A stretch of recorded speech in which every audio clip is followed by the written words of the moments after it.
important paper that speaks to patterns and drivers of sexual violence. The locations of the research paper has taken place in Western Bahr al-Ghazal State, in Wau, in South Sudan.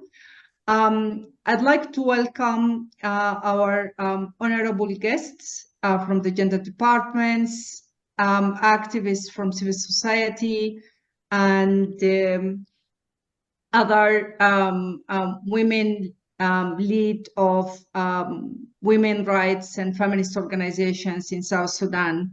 I strongly believe, I have read this paper that was written and compiled by one of the most knowledgeable and committed academics, in my view, in the region, Dr. Lynn Osami, who is the director of McCarran Institute for Social Studies. Lynn, who is here with us today to share her findings with you. She's someone who has been working in South Sudan and across the Greater Horn of Africa for over literally, and I would say close to 20 years, if I'm not mistaken. You know, so she has a very solid knowledge and understanding of the context. In addition, Lynn, she is one of the very few feminist political economists with, you know, an amazing and credentials and knowledge that it's, you know, about the region, about, you know, the intersectionality of issues and the struggle that women are encountering. And I think what's really significant about the work that Lynn has done is that she did not look at, in this particular paper, she did not look at sexual violence as an isolated issue, away from the fact that it's interconnected, you know, to our social context or cultural context, to our history, you know, to how, to the roots of subordination of women within our culture, within our politics. And so it's an extension and manifestations of various challenges that women are encountering. As I said, the reason that the paper has focused on Western Bahr al-Ghazal in Wau, Siha has worked in Wau for more than 15 years.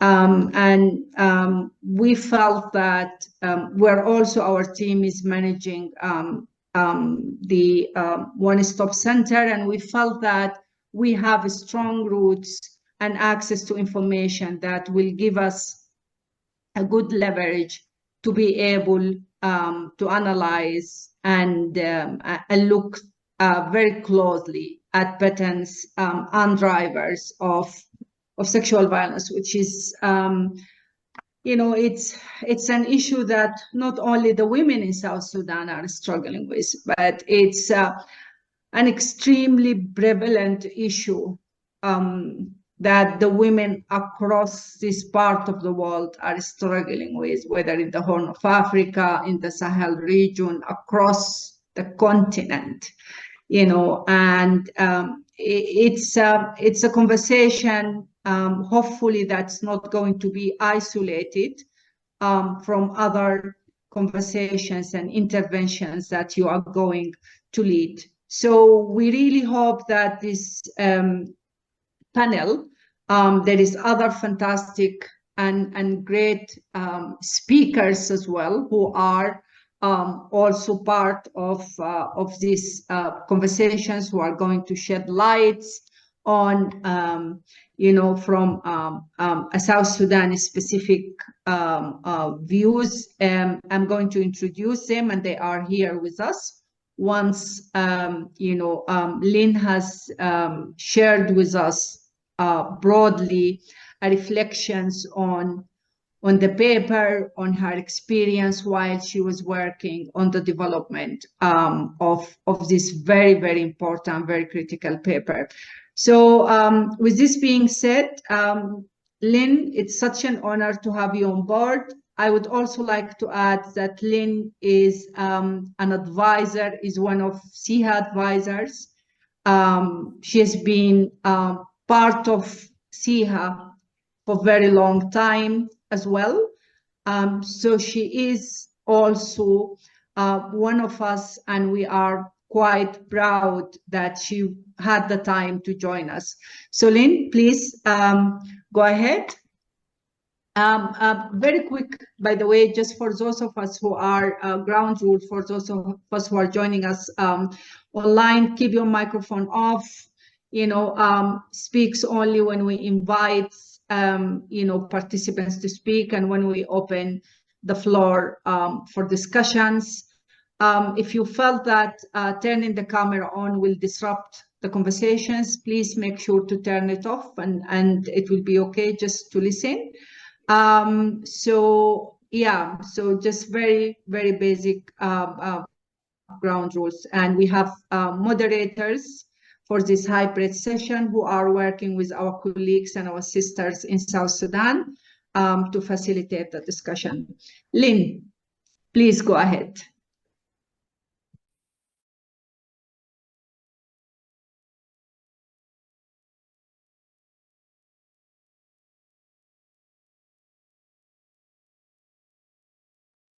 I don't know what is Lynn.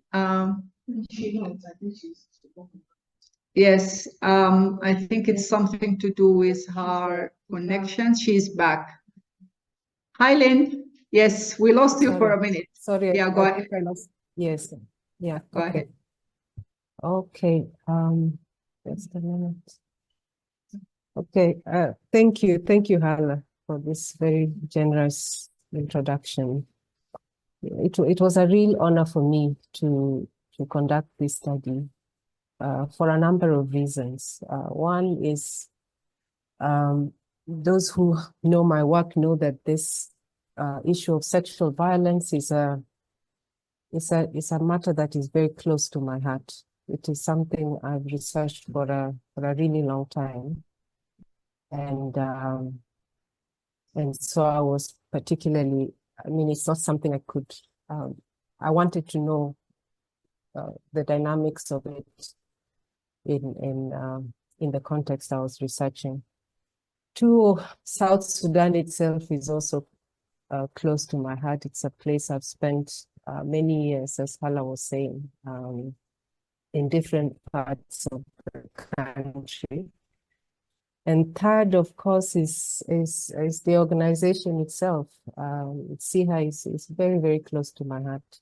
It's an organization that continues to do, I think, really extremely important research towards understanding the condition of women in the Horn, and I think in Africa more broadly. So I was particularly honored to do this research. So I'll get into to just sharing the findings. I'll talk about the sort of major themes that were emerging from the study, and then I'll highlight some of the challenges that I saw as emerging as a result of this issue. Some of the findings, they challenge the existing literature. Some of the findings shed new light on the evolving nature of GBV and the scope of the sort of institutional responses to this kind of violence. And I think this is important. What we understand about rape changes all the time. It's a matter of the social context, the political context, of course, the historical context. So what we know about rape in a place 10 years ago is not what we will find about rape in that place today. And so this is, in my view, the kind of research that we have to continue renewing. There's no place we can, in fact, part of sitting with saying, okay, we did this research 10 years ago, now here are the responses, is part of the problem that we are seeing in the context of South Sudan. The responses have to evolve with the evolving context. So one of the issues that the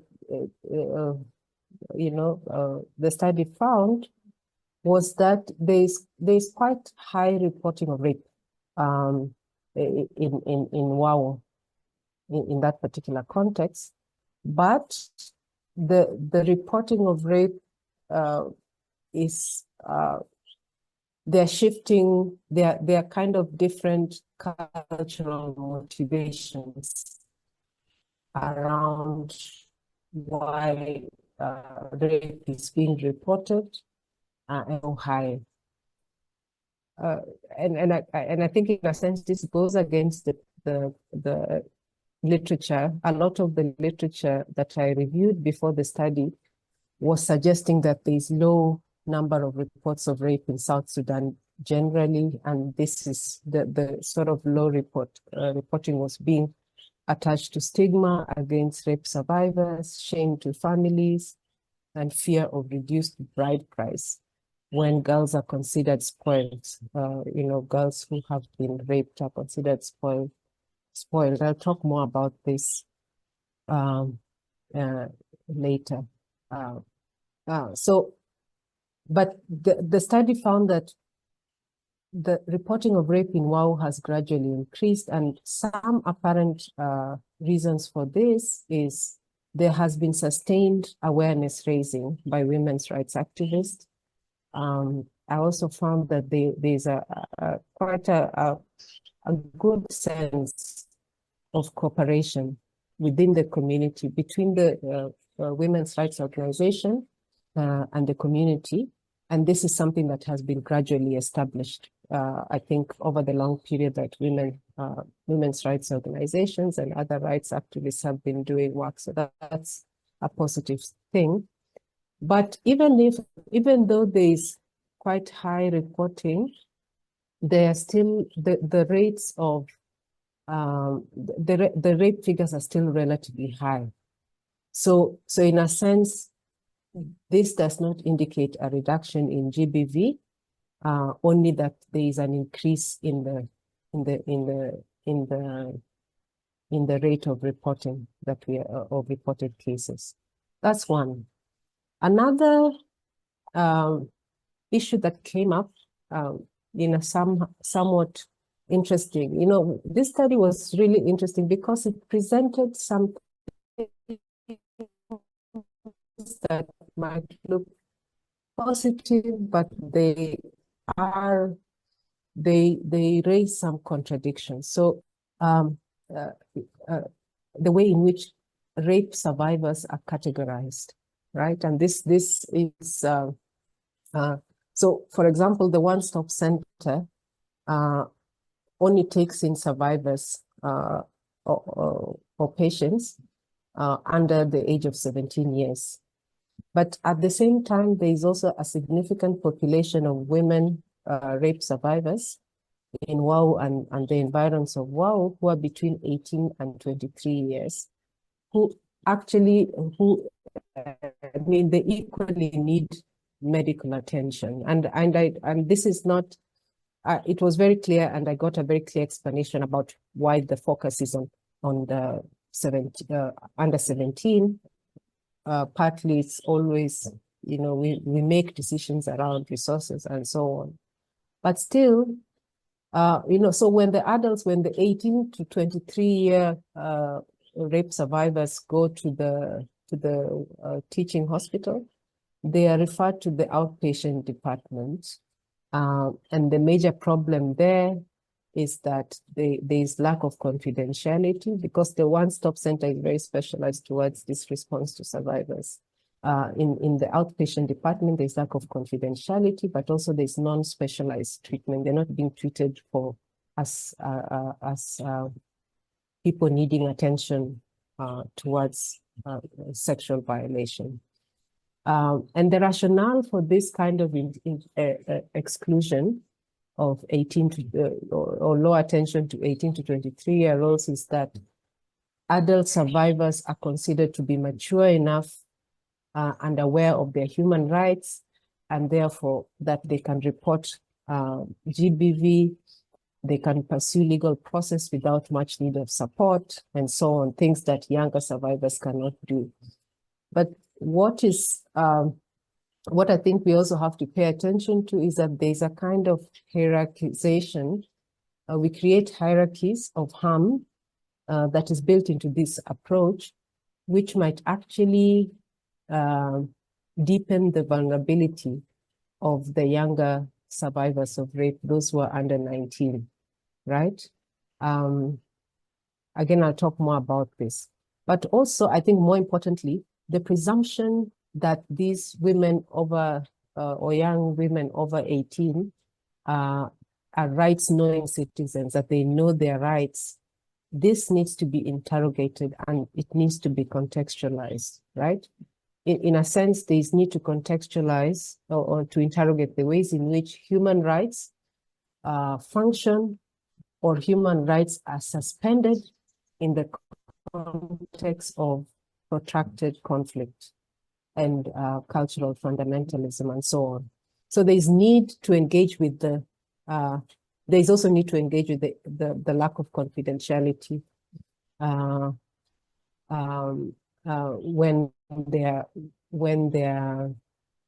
when they're attended to in the outpatient department, because this can actually impact on reporting and the effective responses to survivors. The other thing we found was that there are divergent views regarding the one-stop center. The one-stop center itself. So one of the interesting findings from the study was that, members of the community think in both positive ways and sometimes not very positive ways to the presence and the function of the one-stop center. Some see it, of course, and I think this is a majority, see the one-stop center as playing an important role in reducing rape cases in the community. But others argue that the availability of care for survivors will further embolden rapists, right? That rapists, that rapists might see the one-stop center as meaning that this problem which they have created, this sexual violence, will be solved. So these attitudes, the presence of this institution that is responding to women is also accompanied by attitudes that might be counterproductive. We also found a kind of tension between, so the issue of legality and sexual and reproductive health rights. And this, I'm speaking specifically about those rape survivors who go in and want, rape is always, the child of rape is always an unwanted child.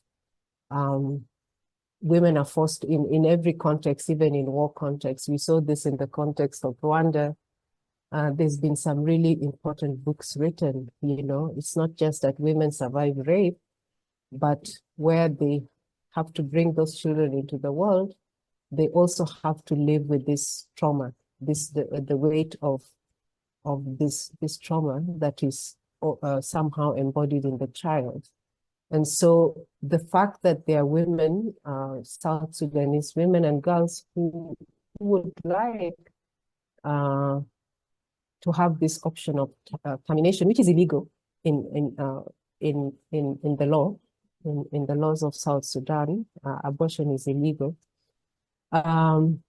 So in a sense, and of course, it's very clear to the medical professionals in the hospital, who are very clear that they are bound by the law, so they cannot honor such a thing unless there is a grave harm to the mother, which is done under different conditions. But so on the one hand, it's the law. On the other hand, it's the ethics of the profession. right? So in a sense, the systemic response to rape somehow negates the violence that underwrites these unwanted pregnancy. You know, there seems to be a kind of erasure of the trauma of sexual violence, which is constituted by the law itself. These are things we have to think of when we, you know, how do we, it's one thing to address survivors at the point where they go for medical attention, but how do we also create livable lives in the wake of this violence? How do we ensure that women and girls live with dignity? And how do we, what tools do we have? Do we have the law? Should we also turn our attention to the law itself in terms of what it allows and what it doesn't allow? The other thing, and this is one of the most evident gaps in the infrastructure, it's quite a detailed infrastructure, I have to say. I was really very impressed with the sort of organizational mapping and infrastructure that is responding to rape, to these questions of sexual violence in WOW. It's the organizations, the women's rights organizations, those who are, like Sia, who are running the one-stop center in collaboration with UNFPA. It's the ministries, gender, health. It is the legal infrastructure. It is the local community infrastructure, the local authorities. Of course, it's the people themselves. So it's quite an elaborate network. It's very impressive, and there's a lot of communication. There's a lot of collaboration between these different aspects. But still, there are weaknesses when you take each of them apart, and one of which is the medical facility itself, the teaching hospital, Royal Teaching Hospital. So the medical infrastructure is very weak. You know, it's undersupplied by the government. It's suffering things like lack of electricity, lack of water, low manpower, lack of medication, very few doctors or consultants, bed sheets, sterilization equipment, IV fluids, very low pay for medical personnel. So if it wasn't for the incentives that are provided to the medical personnel at the one-stop center, there would be a very crucial problem, right? So, you know, one of the things is that, you know, one of the observations that someone made is that the one-stop center is almost operating like an island right now, surrounded by a largely dilapidated structure. And part of the recommendations around strengthening the response to sexual violence itself, is to look at that structure. In the report, if you have it, you'll see a kind of diagram that shows all these organizations that are working together. That structure has to be strengthened as a whole, because even if just one of them is strong and the others are weak, then we see problems. There was also a huge question around the problem, you know, what people see as, you know, who are, you know, almost this question that keeps appearing: who are the legitimate victims of rape, right? Who, you know, it doesn't matter who goes to report, but are you a legitimate victim? This question seems to be haunting most of the cases that are reported. And there's a political economy to this. This issue of legitimacy is driven by a number of different factors. So one is, the study showed the problematic nature of classification, you know, the way rape survivors are classified, not only on the basis of age. So there's the one that we know about under 17 years that are get response at the one-stop center. But also a big thing that emerged with in the interviews is the need for the verification, and this is important, the verification of age, as the basis of who is deserving of redress and treatment and who is not. Generally, the rape of girls over 18 is considered to be not by force, right? Girls over 18 are considered as driven by, they are not seen as lacking choice. And they're seen as generally consenting towards sexual relations. So this formulation and distinction between force for underage girls, you know, if you're underage, you can go and the idea of force is front, right, center, which actually raises other questions around consent, which is thrown out, you know, it's not even in the language really. So for underage girls, the idea of force is very active, and there's presumed consent for adult women who are basically excluded from the systemic analysis of rape.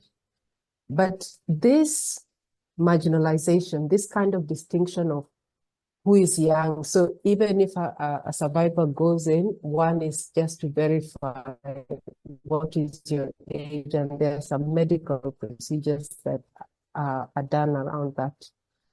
But this marginalization does not function on its own. Rather, we found that it functions in relation to what local communities are willing to legitimize as rape, right? And this kind of legitimization seems to be driven by socioeconomic imperatives, which seem to be driving rape reporting in the region, right? So these older girls are not, older girls and young women over 18 are not prized for their virginity. They're not considered to be virgins. And therefore, their ability to attract compensation is making those cases fall through the cracks. So this idea of the use of force being attached to the age of the survivor appeared repeatedly in the interviews. And so in a sense, there appears to be a suspension of something that is so critical in the VAL literature that we know, in the feminist literature on violence against women. You know, notions such as consent are kind of put aside, and there are other notions that are driving who is considered a rape survivor, and it is around who is worthy of worthy as in who can attract a higher price, especially when families go into negotiations. And this narrative is largely driven by community perceptions and norms around bride wealth, around family honor, around compensation. Younger women, unmarried women, virgins tend to fetch higher bride price from the offender's family. And the interesting thing is that the experts in the field, the activists, the medical personnel actually showed awareness of this, the way this question of age is being manipulated, but they are resigned to this state. But there's an important consequence of this kind of manipulation of age, which might work against rape survivors ultimately in the justice system. So according to the lawyers, that manipulation of age is one of the reasons why rape cases have tended to fail in the court system. Because if it is discovered that someone manipulated their age, then the case is disqualified. It's automatically disqualified. The other issue is economic hardships as a driver of rape and false reporting. There is an increasing trend of intervention or interference by families and kin, which seem also to be actually driving the increase in the rate of reporting, right? I saw this actually in person, that most of the rape survivors that are being brought to the one-stop center, some of them are being brought by their uncles, their mothers, even their fathers and other relatives. In a sense, there is also, we also had cases about grooming, telling survivors how to speak of their rape, right? In a sense, it's very important. And partly, these things I'm mentioning are significant because it is a chain. To get redress is to start at the one-stop center. It is to go to the counselor. It is to get legal attention. It is then to get into the family negotiations. So all these things are involved, but the proof of rape itself, the proof that force was used, those things are established at the first point. So this state of affairs, in a sense, undermines the human rights possibilities for survivors. It undermines the moral basis of rape reporting. It undermines the juridical basis. You can't just appear to the system as a person and as a human being who has been raped. You have to show so many things. And partly it's because it's now being driven by other issues around compensation, around money, and sometimes these stories are, people are seeing them as fabricated, which is a really harmful thing, where they are legitimate survivors, and this is put into question. The other issue is the tribal and ethnic dimension in GBV. Ethnic identity is a theme that repeatedly emerged during the study and shows the ways in which ethnicity has been mapped onto the bodies of women. So even in the absence of war, women's bodies still continue to be a terrain of battle. And this is very clear. There are certain ethnic communities, two tribes I will not mention, but it's in the report, who many of the survivors and the survivors' parents I spoke with say it is from this tribe, they're from this tribe. But also, not just that they said, when we took the details, the kind of biographical details of the survivors, many of them also came from those communities. To think that in those particular tribes, the sexual violation of women and girls is built into their culture. And I'm saying this in quotes. It should be taken as such, that it's, this idea that those people are rapists and that the perpetrators don't actually know, not that they are rapists, but they have certain kinds of rights and access to women's bodies, and that the perpetrators don't actually know that they are committing a crime. And these communities tend to generally dismiss the idea of rape. And I think the important thing to highlight here is the extent to which cultural norms and values are actually translatable to the language of rights and to the language of law, because you're talking about two different bodies of knowledge. You are talking about cultural and indigenous ways in which people know themselves and understand themselves, and we're talking about the kind of liberal human rights framework and the law. And there seems to be some tension and untranslatability between these terms. Please, could you let me know about time? I still have a bit of way to go. I think you go ahead, Lynn. Yeah, go ahead. Okay. It's important. Okay, thanks. The other issue that came up is, the sort of effectiveness or authority of the traditional leaders. As you know, I think this is not just in most parts of South Sudan. Local governance is organized around the Council of Elders rather than and the Council of Chiefs. So we found that there seems to be a greater recognition of the Council of Elders rather than the Council of Chiefs.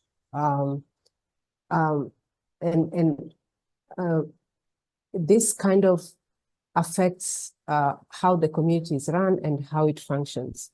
The Council of Chiefs, the Council of Chiefs exists as a parallel structure in WAU, and its roles include mediation, dissemination, arbitration of different communal issues. At the local level, and this, I think this is the important thing with in the study, there's a boundary between customary chiefs courts, which do this kind of arbitration and mediation, and the government courts. In a sense, again, and this is related to the previous point, there seems to be a boundary between formally both should be recognized. So one of the things that one of the lawyers we spoke to said is, as you know, he says, as a lawyer, I cannot appear before the chief, but I can call them to be an expert witness. There is need in interacting with the chief, but by law, some of the GBV cases cannot be handled by the chief, right? They handle only things like property, divorce, especially when the GBV cases are considered as criminal cases. So this is, this is an important thing because the Council of Chiefs is quite an influential body in the region, but there's a way in which the sort of formal law or statutory law regime sees them. What does it mean for them to say we can't appear before these chiefs, even though most people are experiencing their lives at that very local level? The other the other issue that came up that actually gave me a lot of, cause for reflection is what I think of as the anatomy of rape. How do we understand this rape of young girls under 18 years, right? And there are a number of issues, and I think this is a narrative. It might say something very broad, but one of the things was, in the visits to the one-stop center, there was a steady row of survivors. They are accompanied by their parents or guardians, and they line the one-stop center throughout the day. It's very stark. The representation of the problem is stark. You don't have to imagine it. It's there. It's the whole day, this steady row. And I think this is very stark empirical evidence of the scale of the problem of GBV in the region. And to some of the parents and guardians that we spoke with, they say the presence of the one-stop center presents the scale of the problem to communities. And some of the parents say they're comforted when they go there, knowing that at least, my child is not alone in the suffering. There are other parents here who are going through what I'm also going through. There appears to be a correlation between the level of education. This is something, these are things, narratives that emerge from the conversation with the parents and guardians of the survivors. And one of the things that seem clear is that there seems to be a correlation between the level of education, the class status of the parent and guardian, and the pursuit of justice through the judicial system, not the kind of traditional system of negotiation with the families. Women who are more educated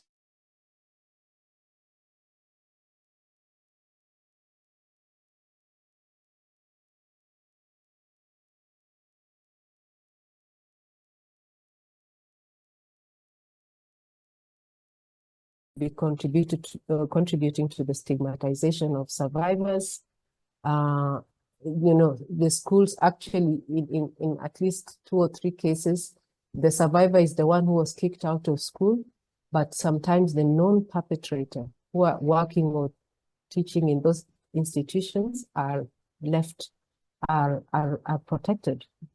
They continue their work at the school, and partly it's to save the reputation of the school. People need to keep their schools open. So let's kick out the evidence of rape and let us keep the rapist.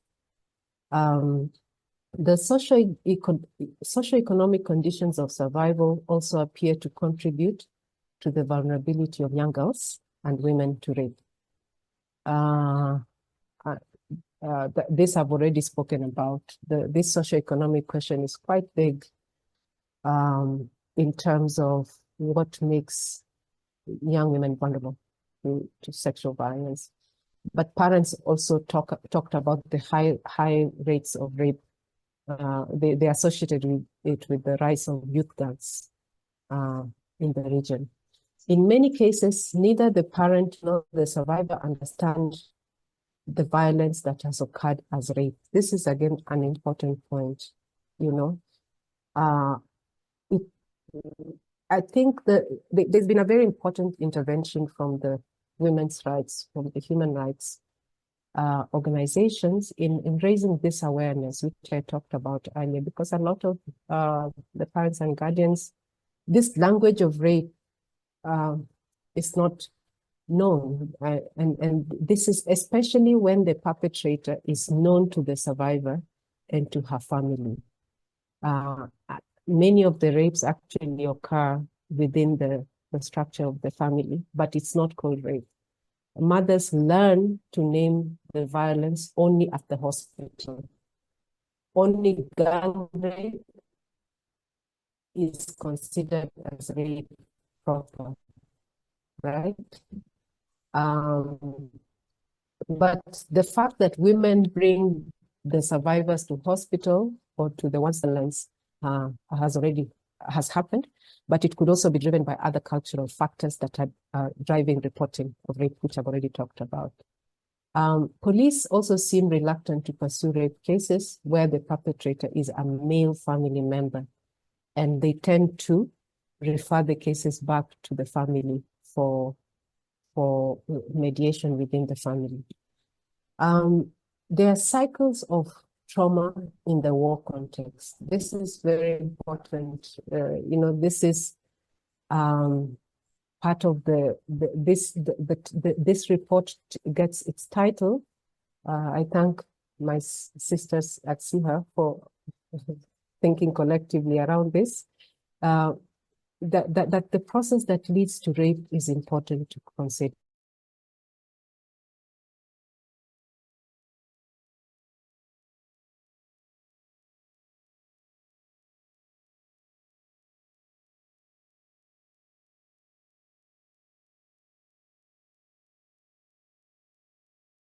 War. The frameworks through which rape is understood in actually the more mainstream feminist literature, rape as either psychological or psychic violence, seem not to apply as readily in societies that have experienced decades of violence and trauma, and where death has become the ultimate form of loss. Some of the guardians and parents that we interviewed did not pursue the case through the courts because they say, okay, at least the girl is alive and well. And we also found that rape is routinely compared with other earlier traumatic experiences. And when you do this comparison, when people have survived war and then you put rape in there, there's a tendency either to minimize it or it doesn't seem as big as other kinds of violence that happen. And these attitudes have implications for how seriously survivors and their families pursue GBV as criminal cases through the justice system. I'm almost done. I need another 5 minutes. Sorry to go on and on. Funding. The other issue is that funding. The funding that is provided for women's activism whether it is in the schools or in the communities, this funding seems to work. There are a number of community action groups that are organized by women's groups and activists towards awareness raising among communities and school-going children. And these forms of activism have actually been quite effective in increasing the visibility of violence against women, in normalizing the conversations around rape, and increasing the incidence of rape reporting. However, women activists also spoke of the need to increase GBV clubs. You know, people have different ideas of, there is awareness, but you know, we could do more. So part of the suggestions is, let us increase GBV clubs in school. Let us, they want, you know, the funding that is available should also be able to facilitate the travel, the scope of sensitization to reach a wider geographical location, because a lot of the people who are coming to the one-stop center are not from Wow town itself. They come from regions that are sometimes quite far. And so, and even if they come, they can receive the treatment, but are not beneficiaries of these ongoing kind of awareness campaigns. Of course, the other side of this is always that you need a sustainable model for awareness raising. It can't, you know, if it's heavily dependent on material support from NGOs and donors, it's likely to grind to a halt if it's not supported. The other thing is that there is a narrow focus of government's reproductive, the reproductive health agenda of the government of South Sudan seems to be quite narrow. You know, according to the approved current budget of the government, the only minimal resources or budgetary allocation is made to the issue of GBV. And the predominant focus of the government has been on maternal care, on antenatal care. And so these questions of GBV are not explicitly captured in the budgets, in the social spending of the government. And this has, I think ultimately it has the effect of delinking sexual and gender-based violence from maternal and pre or postnatal care, which carries the risk of increasing the cost actually of reproductive health care. As this reproductive care or care for survivors becomes privatized, it becomes pushed to the households, to what we call the care economy, and therefore undermining justifications for larger public and social spending by governments. The last point I want to raise in terms of the themes are, you know, this is a question, you know, what are the real drivers of rape reporting then? From this study, we found somehow mixed attitudes towards the definition of what constitutes rape. Among different local communities, the terminology of rape is itself considered foreign. And the only violation of underage girls, only the violation of underage girls is sometimes validated, while affirming the impossibility of raping adult women, right? The idea that a sexually active adult woman is not rapeable, cannot be raped. So we can't use that language on older women. As a result of these attitudes, the interviews show that it is money, right? The anticipation of material rewards and not the injury or the violation of rape that seems to be driving reporting of rape in some, if not most of the cases. This is, I think, something we have to sit with very seriously. It has to modify how we are thinking of this question and how we are approaching it. Who is rapeable and who is not, but also you're only rapeable, you only consider you've been raped if on the other side we can get some compensation. So as one of the respondents said, in WOW, most do not come to the hospital because there is a rape and to seek medical treatment. They come because they want financial compensation from the perpetrator and his family. So what does it mean for one of the key people working in this domain, this institutional domain, to declare that, you know, I've actually handled only very few cases, real cases of rape. And I think this matters, you know, regarding the way that rape is being instrumentalized by communities and families under economic distress as a means of gaining compensation, raises a significant question regarding the systemic ways in which GBV manifests and plays out on the bodies of women. It also highlights the ways in which cultural norms and codes tend to structure rape discourse, and actually enjoins the institutions into these discourses. So should this be read as complicity, or should it be understood as one of the ways of rethinking GBV from the vantage point and the cultural sensibilities of the affected communities, right? Should we actually take seriously the social and economic conditions in these communities and address it from there? That's a broader question, which I hope can be part of the discussion. The last thing is just to highlight very quickly the challenges in terms of response. I wouldn't go so much into them because they are in the report.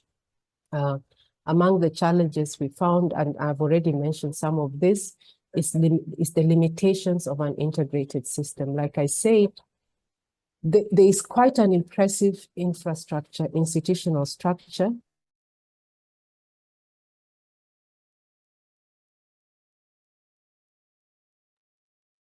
Lynn, I think we lost you.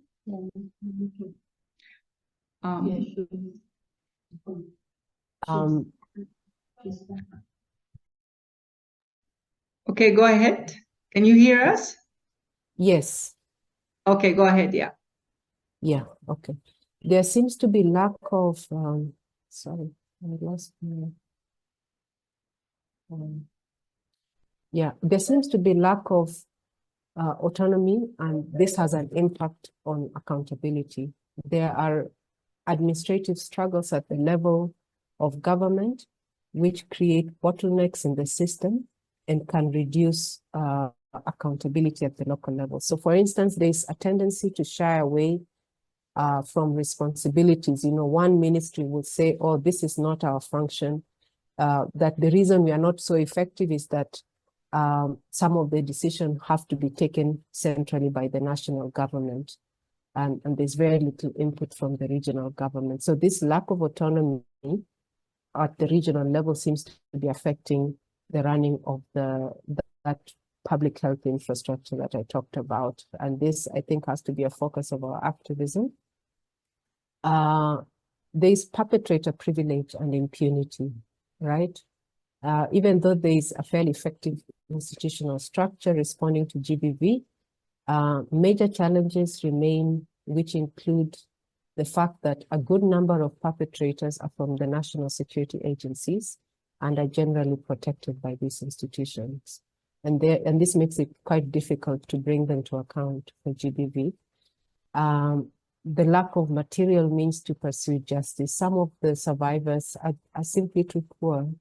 They have to travel long distances in order to access the one-stop center, and even further distances to reach, you know, they have to keep coming to our, you know, for the investigation, to follow up with the police and all sorts of things. The police themselves also face challenges. Sometimes they lack transport to pursue the perpetrators. They lack electricity at the station, so they can't print the Form 8. They lack computers, which can be used to document the cases, and so on. So these are some of the things that we can also, as women's rights organizations and human rights organizations, try to facilitate the infrastructure itself. The other challenge is that there's quite a weak follow-up on the cases. You know, I found that the the WOW police, the SPU, is well trained in pursuing reported GBV cases and ensuring that all the cases reach the court. They report the biggest challenge, however, as being lack of follow-up, right? A case might be initiated, but they say that most of the cases are dying, not because of bribery or corruption, right? Because the people I found, in the police, in the legal system who are working on these cases are actually really committed. They're not corrupt in a sense. There might be one or two cases, but on the whole, that's not the main problem. The main problem is that those who bring the cases are not following up on the cases. Some even withdraw the cases upon returning home because these acts are seen as disgraceful to the family. The other challenge is the political connections and interventions by powerful individuals, which seem to be playing a role in undermining the criminal prosecution of rape and the justice system. So some of the cases may collapse due to lack of evidence when the perpetrators are connected to powerful individuals or belong to the military. And in some cases, the police are even selling false cases to families. And this is, these are the things that are really challenging, how this rape is being instrumentalized, especially with the families. When the police sell false cases to families that can bribe, because they need this evidence in order to get into some kind of negotiation. And there are also cases where the perpetrator pays off the police to deliberately drag the investigation. The last point I want to speak about is the donor fatigue and the fatigue of the personnel who are working in this environment, who are dealing. I was there for a couple of days. I felt the fatigue. Anyone who works on questions of violence and sexual violence know what it does to us, to our spirit, to our optimism, to our mental health. So there's donor fatigue, but there's also personnel fatigue. The general lack of stability in the supply of medical personnel and medical equipment, the overall dependence on the one-stop center, the one-stop center's reliance on partners, donor partners, has significant impacts on the institutional structure. But apart from affecting the ability to plan in the longer term, the medical personnel that we spoke with also report low morale, right? The work is hard enough, but sometimes there's delays in equipping them and their work. There's this institutional structure. The weakness of the government facility is sometimes affecting their ability to offer more complete or holistic treatment to survivors due to all these reasons that I've mentioned. Thank you very much for listening, and I'm sorry to take up so much time. And I look forward to the discussion. Thanks. Thank you very much, Lynn. I think that was such a comprehensive interventions. And I think despite the fact that you took long time for us here, we were very attentive and we listened to every word that you have said. And I'm very sure the colleagues at the room as well, because you touched a nerve and you spoke about the research addressed the complexity of sexual and gender-based violence. And you gave us, a very comprehensive picture, of, especially when you spoke about who's rapable and who's not, and that's something that's it's heartbreaking that that even within social and economic, structure can actually, undermine such heinous crime and decide who's entitled to report and who's entitled to receive support, and the quality of the support itself. And I think one of the issues also that personally touched me, the fact that communities are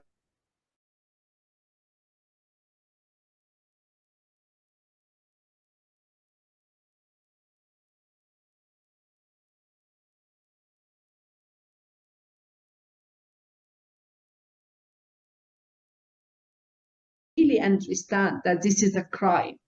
So the excuse that many of the donors or some of the NGOs are using, that people, they don't understand or they don't report, the reality is they report. But then, you address the issue of accountability and to what extent that's really critical and important, the response structure in itself. And those who are working on that field, how they are supported and if there is sufficient resources. And I 100% agreeing with you that the police is very well trained and willing. So I think there is a layers of struggle, for the women organization, for the activists, to navigate so that we construct or work towards constructing proper response and address issues of accountability. We have here one of the most, supportive, actors and who enabled this study to happen. Honorable Anne Daniel, she's the Director General of Gender in WOW in Western Bahar Ghazal State. So good to have you with us. Your support and your commitments and the struggle to maintain service for survivors of sexual violence has been evident, and we definitely relied a lot on your support. So just getting some feedback and response to the briefing that Dr. Lin has provided and shared with us.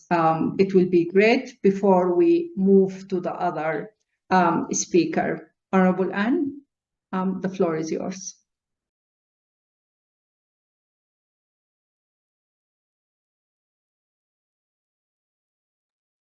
Let me unmute.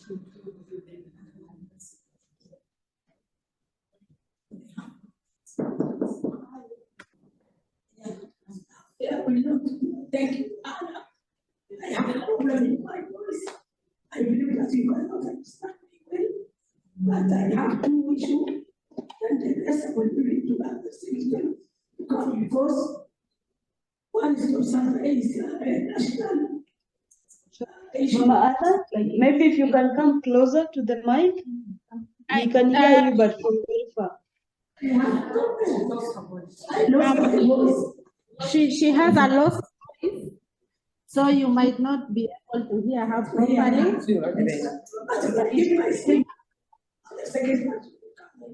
Yeah, sorry, we can't hear her. She needs to come closer because I can hear you, Nunu, but I can't hear her speaking. Thank you. Just support people who are here.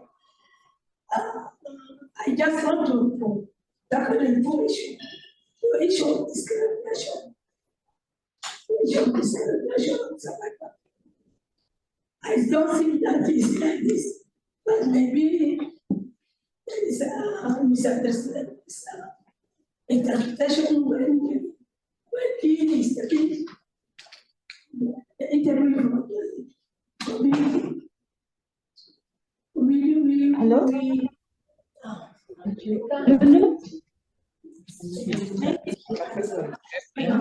No, unfortunately, we cannot hear her.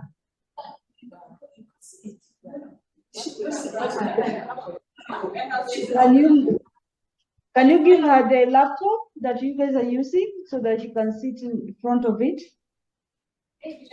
Hello, Hala. She has just lost her voice, but she Oh, said she has lost her voice. So sorry.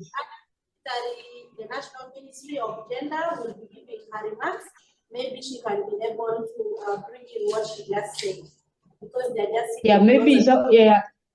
Yeah, that's fine. If someone else can give us her briefing, that would be great. And so sorry about that, Mama Annie.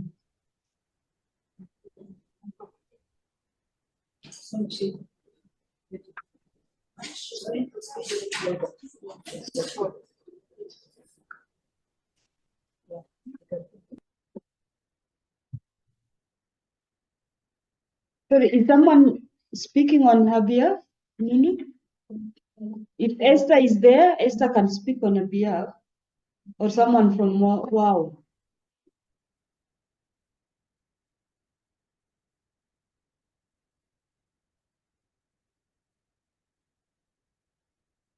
Yeah, we just wanted to hear your thoughts and reactions since the study was done in WOW and it's about WOW. And I know Mama Anna has been working in the front line to protect women and girls. So just hearing her feedback about the study that Dr. Lynn has shared with us. So if someone from WOW or Esther, I know Esther Ikere is also there and also works with the Ministry of Gender. If she can also speak to this, that would be great.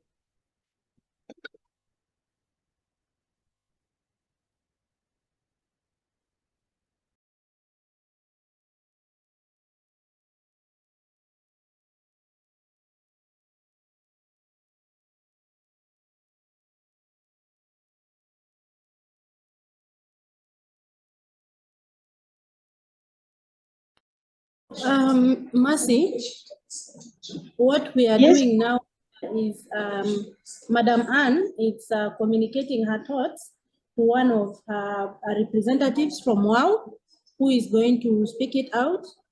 And then after that, maybe if there is Mama Esther Ikire will come and now give a summary of the whole ministry, because they want to complement each other.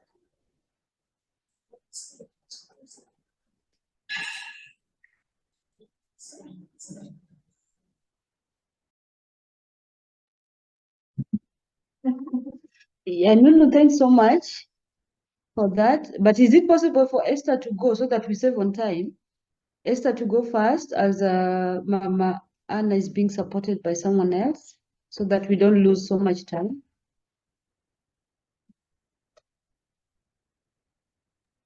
Let me just give the mic to Mama Esther.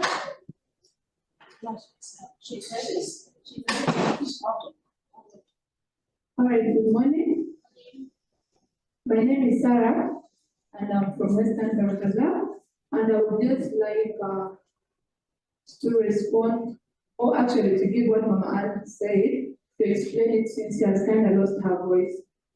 So it's in regards to the point of discrimination of survivors in Western Barakaza, and as people that have been working in Western Barakaza, and together with One Stop Center that is being run by SIHA, we can proudly say that there is no discrimination of survivors, as they are all treated equally, whether from which tribe or regardless of age, we all treat them equally.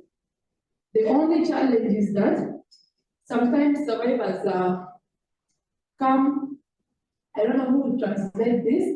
She said Mutakilin, and I'm kind of very late.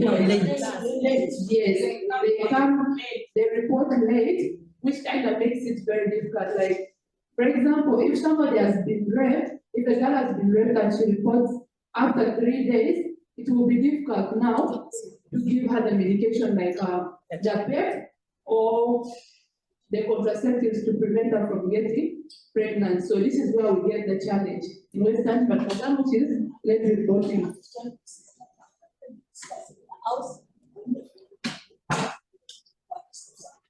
Yes, another thing also, survivors also tend to try to solve the cases at community or family levels. So if they fail now to come up with a proper solution, this is now whereby they now come to report to One Stop Center. Like, for example, if a girl has already gotten pregnant, they will now come, like this girl was raped in March, and now they're reporting in June, and they want to be helped, you see. So these are some of the challenges that we face in Western Balkans. Thank you.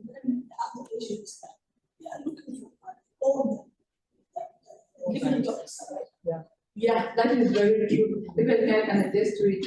Mama Anne has just said this point, and even as people that have been working in Western Balkans, we have faced this, whereby parents don't just come to restore the dignity of their children, but rather they want to be compensated, because there is this tendency that if a girl has been raped, the family has to be compensated. So rather they focus more on what they will get, rather on the identity or dignity of the survivor. That's how patients come directly ask for their money. They are not coming so that they could pass on.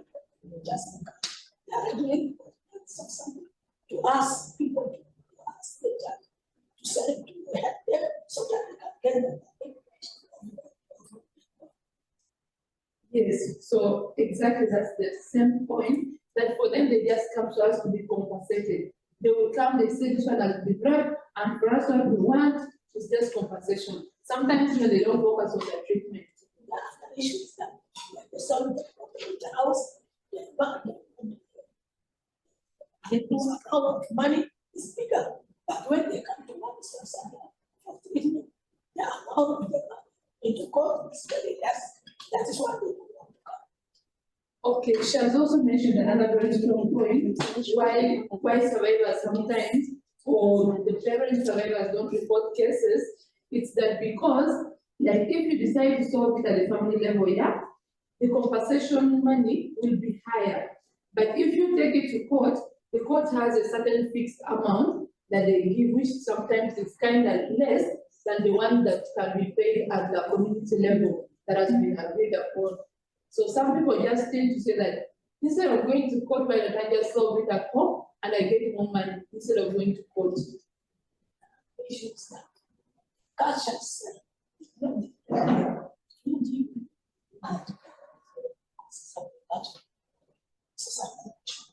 Another point is concerning the cultural norms. There are certain cultures that don't allow survivors to report their cases. Like, for instance, in some cultures there in Western Balkans, it's taken that if a girl is raped, it's taken as something that is normal. Not exactly normal, but they feel that if it is reported out, it will spoil the family image, and this girl will have high chances of not being married again. Why? Because she will be perceived to not be a virgin again, because there is this thing of lack of confidentiality, especially at the community levels. Like, if she's raped, so will say that Grace was raped in this year. So when a sister comes to marry her, they will say, that girl is not a virgin, she was raped when sometime back. So you see, in order for families to protect the images of their daughters, they decide to say that my daughter, I know what happened was bad, but we cannot report it out. Because if you report it, your image will be tarnished. We have not discovered. And Mama Anne is still very strong on this point. We don't discriminate survivors. And even at One Stop Center, they don't discriminate, because Miss Sarah, I was working for Carlos and I've taken several survivors of rape there. And we have never really had any challenge of discrimination. They always provide the services on time and to everybody.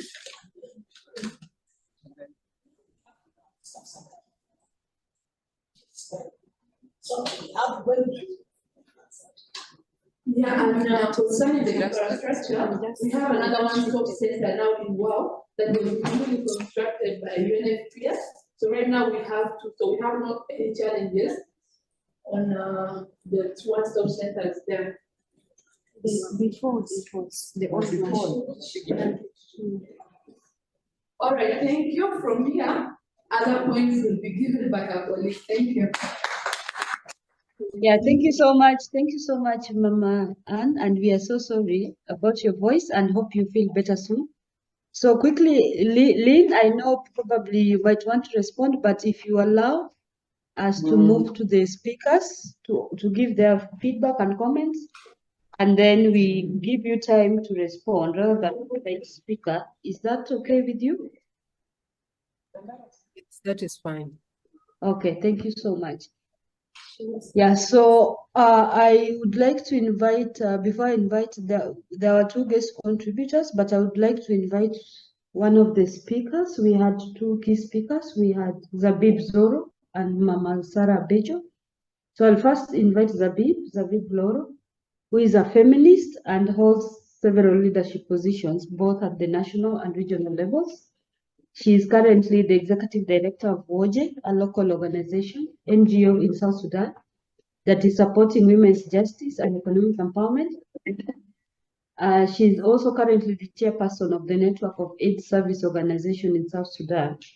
And formerly, she was the chairperson of the East Africa National Network of Health Organizations, and also the former coordinator of the Civil Society Security Sector Reform Network, and the convener of the Women Human Rights Defenders in South Sudan. Zabib, feel much welcome to give your contributions.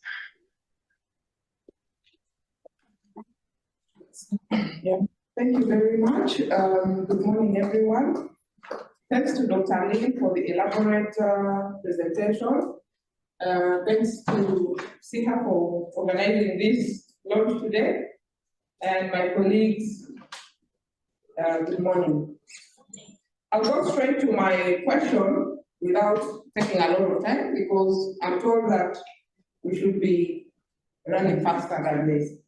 And my question here is, as someone working directly with survivors of SGBV, what action would you like to see from government and non-government stakeholders to prioritize the needs of SGBV survivors and ensure that their voices are reflected in decision-making processes regarding support, services, and legal framework?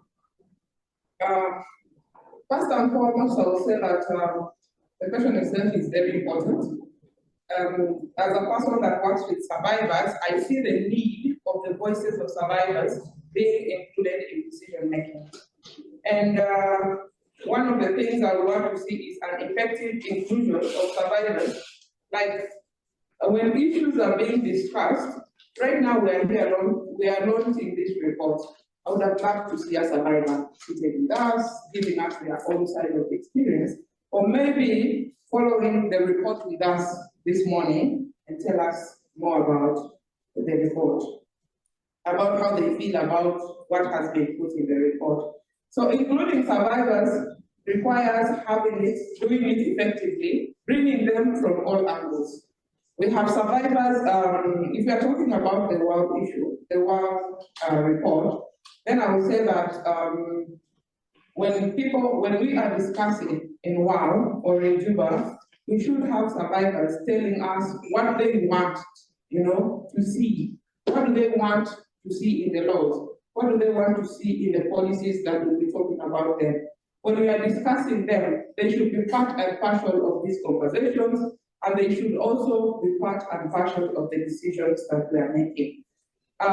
We are talking about, let's say, for example, the one-stop centers in WOW. Mama Anna said there are now 2, and the problem is not so much as it was. But I would say that, fine, hearing this from a survivor's point, we have survivors who will say that we have 2 centers right now, but I still come from far. Both centers are still far from us, from some of them, wherever they come from. So these are things that can only come from survivors' point. A total acceptance by communities and families. Much as we are hearing voices of people saying that maybe they are not discriminated, but somehow there is that discrimination, whether you're treated nice. At one point, if they can still point at you that so-and-so was raped, and she's not a good suitor for my son to marry, or if you're brought in for something, you have a position you're running for, and they're pointing at you with what happened to you, that is still the discrimination that we talk about. The other thing I would say is, I think on this acceptancy, it's important that we look at issues of survivors from the social, cultural, and even the economic context. How do we bring them into these settings? How do we discuss their issues when it comes to resource sharing? How do we discuss their issues if a survivor cannot access, let's say, in South Sudan, we say abortion is illegal. If someone was raped and I don't want to keep the pregnancy, maybe, then why don't I be left to have a clean and, healthy abortion as would suit my feelings? So this is also a discrimination on its own if I cannot access services as a survivor. So empowerment of survivors is important, where we need to empower these survivors with the right information about their rights and where they can access their services. Survivors also have to be empowered in terms of, let's say economically. They need this economic support, especially when they are above the age of 18. Sometimes as a result of the rape, you're not able to maybe go back to school. You're not able to be the same as you were before, simply because something somehow reduced on you and you are not able to get the right services. So when we are providing psychosocial support and we accompany it with economic empowerment and opportunities for employment, it is also something that can empower these survivors more and help them come out of the problem. We see there are many children that are born out of rape, and I believe WAW is not exceptional to this. Children born out of rape, be it even in marriages. Women get pregnant as a result of marital rape when they are not even ready to have these kids. So there is also that comes with a child that you conceived when you did not consent for it. So these children need to be supported. Many of them don't go to school, they don't get the right health services. We find them, some of them will be malnourished and they will not be taken care of because their mothers also were not taken care of. So a pregnant mother that is going through a trauma, I believe the same trauma is transferred to this child. And when the child is born, I have met a survivor that would just be beating and throwing her own child. And you wonder why the mother is treating the child like that. But inside her, she's going also through a very painful situation and nobody is there to listen to them. So my next point would be government and civil society. We need to continue to advocate for policies that are friendly to survivors. We need to have survivor protection policies. We need to have policies that include them in schools, in health services, and in everything that we are doing. We should have survivor-friendly policies with us, even in our organizations as we work.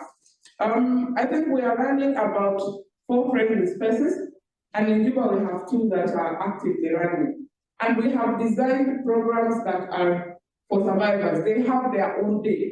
And when they are coming on, they are the ones who told us the day that they want to be meeting. And we have an open room where they can anytime call in, come for psychosocial support, and if there is anything that is hurting them that they want to share with someone, we've opened our door to them. So they need these services, and I guess WOW needs more of the services also of this kind. And then as government, they need to enact these policies. We have an anti-GBV policy that is sleeping. We have a family law policy that is sleeping.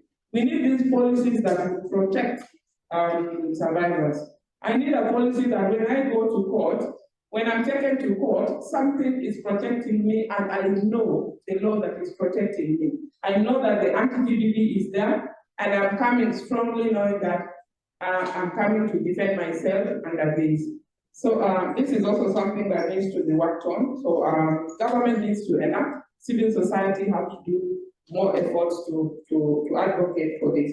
And most importantly is ensuring that access to justice is provided to survivors. Otherwise, without this justice component, it will be so hurting that you get services, but you still see your perpetrator walking around, you see them going around. We've seen cases of cases that have been reported, and survivors have told us this. Partly in Juba, I don't know much about the WOW rape, but in Juba, you find that there are also at times when a perpetrator or a victim goes to police, and then the police will ask them to pay some amount of money so that a survivor will be picked from a location. And they are told that this money is to facilitate the fuel, and if it is in the evening, also the time of these people that are going to arrest a perpetrator. This is not fair. We've taken perpetrators to the prisons, and the perpetrator is put in prison now. When you leave, the next minute, you see a perpetrator going on a motorbike. Actually, the perpetrator goes before you. So this is a problem that hurts survivors to an extent that a survivor will say, I think I'm tired.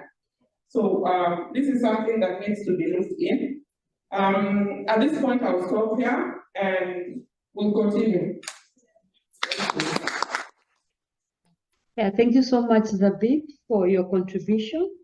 You have brought in very critical points, pointing out to the weak legal frameworks and the need for policies and also systems and structures, just like Dr. Lin mentioned, the infrastructure.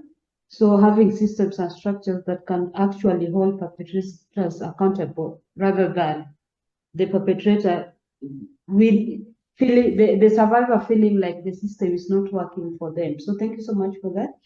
And just quickly, if you can also share quickly on the report also identified a gap between the political recognition of violence, especially sexual violence against women and girls, and the administrative response. And there was also something between the Council of Chiefs and the elders that Dr. Lin talked about.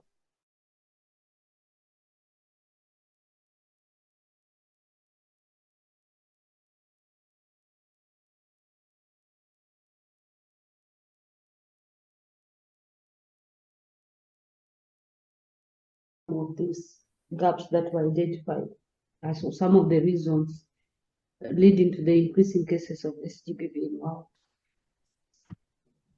Thank you. One of my suggestions will be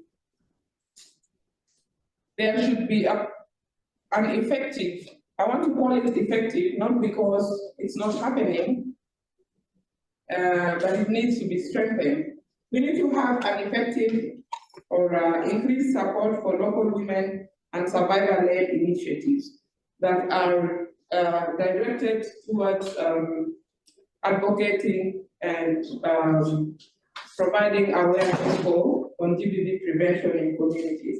This is important because awareness plays a big role in the prevention aspect.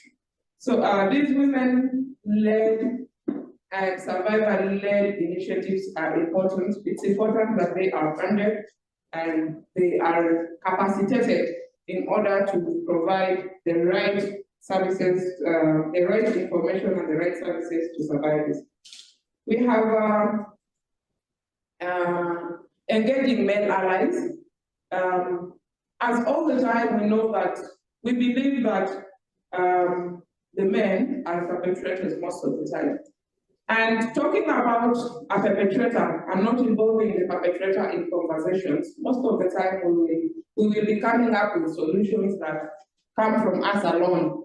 And sometimes we need to have them on the table and have these conversations with them, and also have them lead certain initiatives that lead to the prevention of SGBV within communities. We talk of fathers. How can fathers protect their girls in the homes? Brothers, what is their role? What is the role of the youth in communities? How can they spearhead SGBV prevention within their own settings? We also look at issues to do with we are implementing a community care program, and the community care program is geared towards GBV prevention settings. And what we do is having community dialogues that are led by community itself. So these are initiatives that have to have men in them so that we discuss together. So in these community-led dialogues, both men and women sit and have their own dialogues for a given period of time. And at the end of the dialogues, they come back by themselves, deciding on what kind of cultural norm or what kind of harmful practice they want to stop within their communities. And if it comes from them, then it is workable to them. But if it comes from one side, then it means that the other side looks like, if we are called perpetrators, then we remain perpetrators all the time. The other thing I would say is strengthening of legal frameworks that address sexual and gender-based violence in South Sudan and WOW in particular and other parts of the country.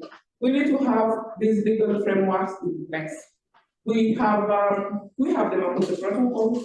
We talked of the CEDAW. We have child protection, but now we need to have the anti-GBV. We need to have the family laws to protect at family level. We need to have the national action plan so that everything is implemented the way it is required to be done. Then also we need, I would say that the government needs to invest more in the health systems so that the health part of the survivors are taken care of, and also more so the reproductive health bit of it. The discussions should be there. People should talk about issues. But the way I find us in South Sudan not wanting to face the reality. But if we talk about issues like, let's say polygamy, we don't like it, right? Then we don't have to be scared to talk about it. Rape is not something that we want to see it happening in the country. Then we need to have our voices more talking about the dangers of rape, how we can prevent rape within our societies. And there should be an effective partnership between the civil society, the international organizations, and the government. And not forgetting our local communities, so that all of us work as a team towards one agenda of ending rape in the country. Thank you. Yeah, thank you so much, Zabi, for those contributions towards the study and also suggestions on some of the areas you see that can be improved. I want to move quickly to Sarah Monti. Before we open it up for questions from the public, just your contributions as well. Sarah currently serves as the country program coordinator for Women International Peace Center, South Sudan program. She also holds board positions in critical peacemaking bodies such as ceasefire and transitional security arrangements and monitoring and verification mechanism, and the reconstituted Joint Monitoring and Evaluation Commission, focusing on gender-sensitive transitional justice. Additionally, Sarah chairs the South Sudan Civil Society National Alliance on Security Sector Reforms. She is an electrical engineer with a master's in human rights and local governance, and also a certified mediator trained in the Netherlands. Yeah, and also a strong activist, and has had roles in the UN and other national NGOs advocating for women's rights regionally and nationally. And also currently she's involved in FemWise and South Sudan Women Coalition Peace Process. Yeah, so Sarah, Thank you so much for honoring the invitation and for joining us. So just one quick question for you. So in terms of the feedback we've received, the lack of accountability of the institutions that are supposed to be responsible for protecting women and girls. So how can we make these institutions accountable? And also, how can we ensure that policy commitments they make will translate into tangible actions and provide better support to SGBV survivors in South Sudan? Sarah? Thank you so much. Good morning, ladies and gentlemen. Yeah, as discussed earlier, I want to thank my colleague here, Zabib. She mentioned a number of challenges that we face as civil society and also women rights activists in this country. So before you call for accountability, what are you calling for? What are you calling for? You look at what are the challenges that you are facing. I would like, first of all, to look at the issues of cultural norms mixed with the issues of the formal justice. We have in our societies where we have traditional justice overriding formal justice. So you find that the issues of sexual violence, most cases are held traditionally.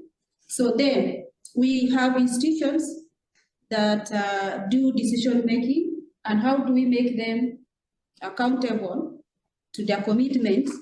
And we know that we have a number of commitments that our institutions have made. The Ministry of Gender developed a NAP on the National Action Plan for Mitigation of Child Marriage. That is already commitments. Recently, we have our Maputo Protocol signed and ratified. That's a commitment. We have the National Gender Policy. We have our NAP on women, peace and security. So in South Sudan, it's not about the commitments. We have them here, but how do we translate this commitment into actions? Because it's not enough for us to have the documents in our shelves, and then they are not we are not using them for the work they are meant for. Right now, we are looking at other laws like the GBV, anti-GBV bill, the family law, and others.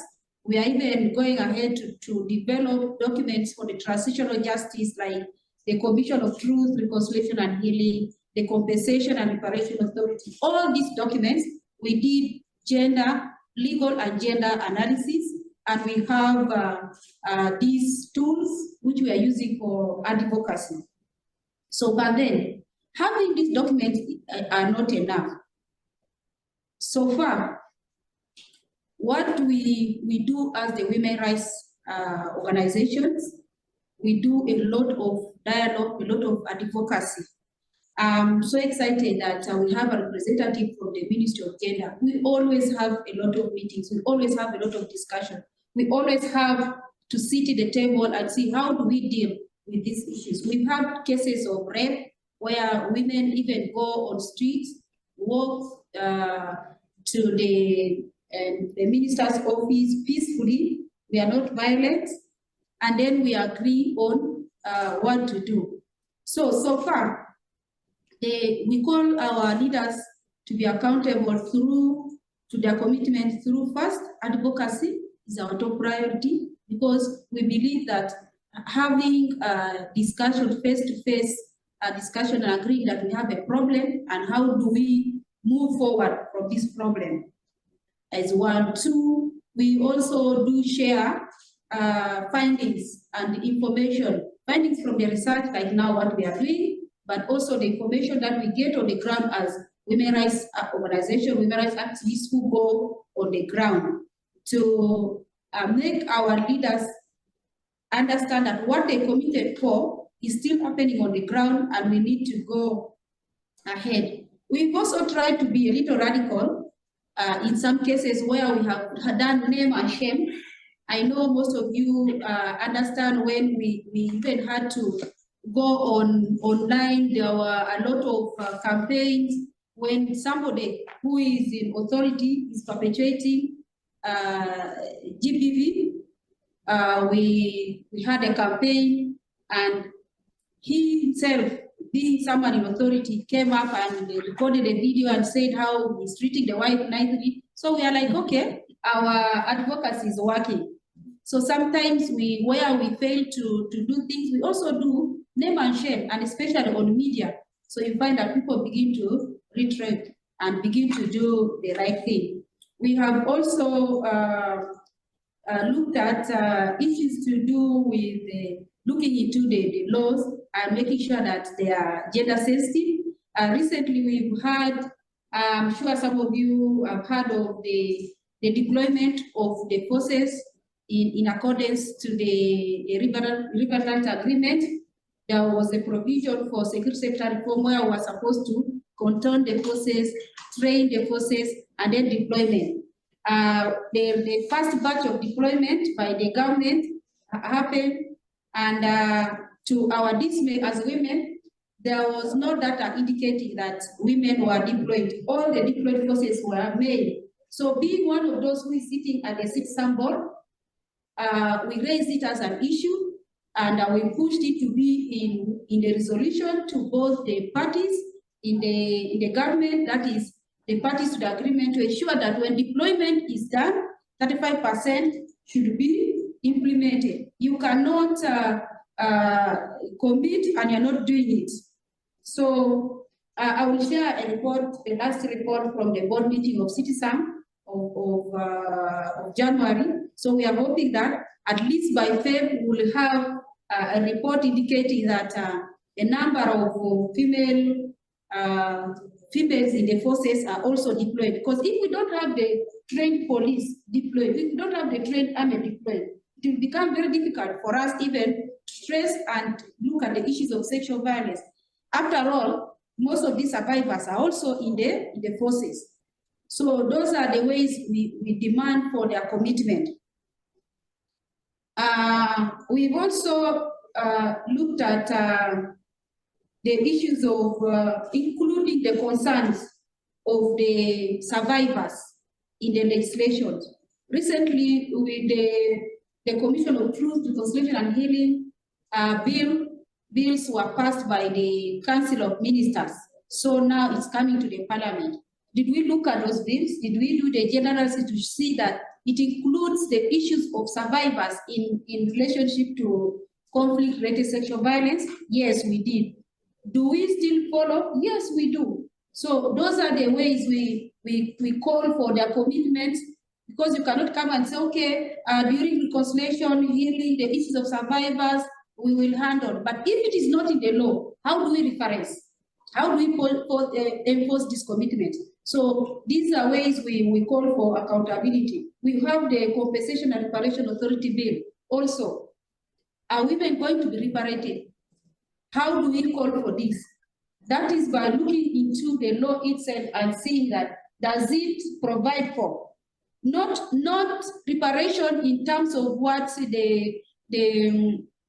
our DG talked about, that they will come because they want to gain, but then what about the survivor? What is the justice for the survivor? We've had survivors with babies. Most of you can attest. If you want to get a nationality ID, you have to they have to ask who is your father, who is your grandfather. You know how you fill those forms. What about me who was raped and I was gang raped? Do we even have systems of doing DNA to know that among the 5 men who raped me, whose sperm cell made this baby? We don't have that. But then what other option do we have? So we have to have it in the law that those children born out of rape should be waived when they are going to get their identification. It should not be put that the father's name should appear there. What about if I don't know who the father is because I was raped? So those are the things that we call for accountability, not looking at, okay, reparation, we are going to reparate. Even when they get this money, does the survivor benefit from it? No, they can even give up to 7 cows. But who takes the cows? Does Sarah take the cows? Sarah was raped? No. I don't take the cow. It's somebody else who is going to enjoy those benefits. So these are some of the things that we have to look at. But then this accountability should not come at the last moment. We have to be part of the development of these policies. Currently, we have the Transitional Justice Working Group on the working committee of RGMEC that is chaired by Ambassador Biswaro of African Union Mission to South Sudan. So if we as women don't sit there and call for the issues of gender-sensitive protection of these survivors, the law will come blind, and then you cannot begin complaining at the last moment. So these are the avenues that we begin to call for accountability. And the accountability on the commitments that the institutions. Then finally, most importantly, I want to look at the issue of budget. You cannot commit without budget. And there is nothing that you cannot do without budget. Of late, we have been pushing for the inclusion of budgets for the issues on survivors.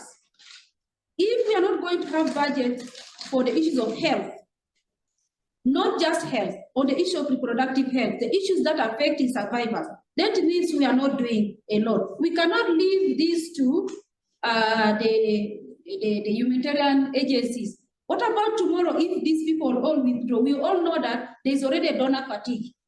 One day, we will not have the donors supporting us. So we have to start from somewhere to push for budget from the side of government to support the commitment. We don't want the commitment to come like rhetoric, just by mouth. We need actions on the issues of budget. So this commitment should be accompanied by budget.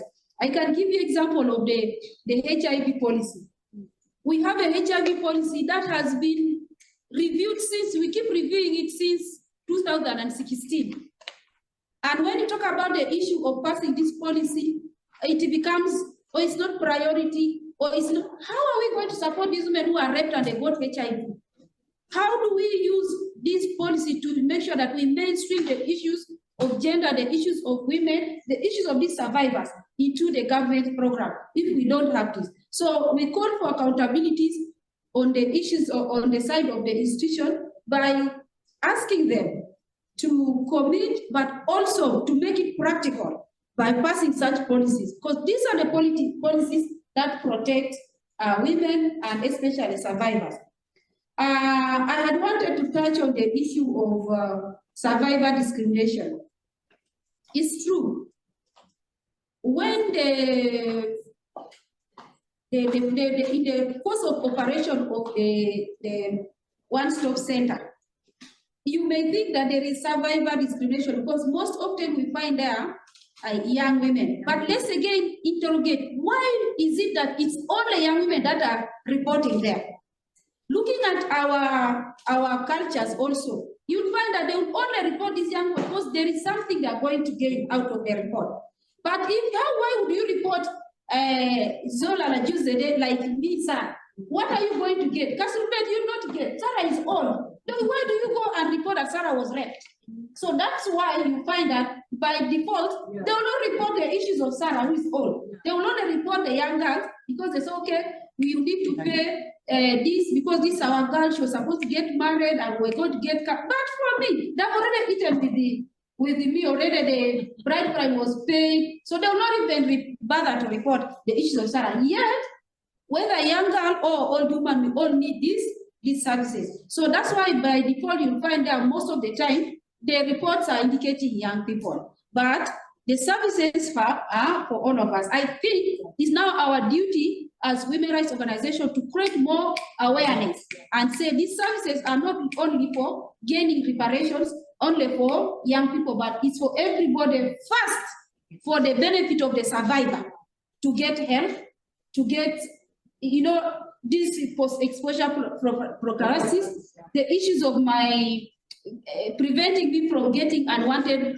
pregnancies and others, not the ultimate reason of the issues of getting reparation. So this is one of the things that I wanted to speak, although it was not part of my my discussion. Thank you so much. Yeah, thank you so much, Sarah, for those critical points you have highlighted, and also bringing to the fore the kind of work that the women are doing currently to ensure women and girls are protected, including with the transitional justice. So thanks so much, and also highlighting some gaps and or strategies that could be applied. So because of time, I'll quickly open it up to the public for 1 or 2 questions only, and then hand it back to Dr. Lee for her feedback and comments and response to some of the issues that have been raised. And then we will have the final guest speaker, Ikere, close for us the meeting. So if there's any question from the audience, Nunu, maybe you can help me with that now that your camera is turned off. Or yeah, if there's any questions to Dr. Lin or to any of the speakers, and then we'll invite Dr. Lin to respond. Thank you very much. My name is Joseph.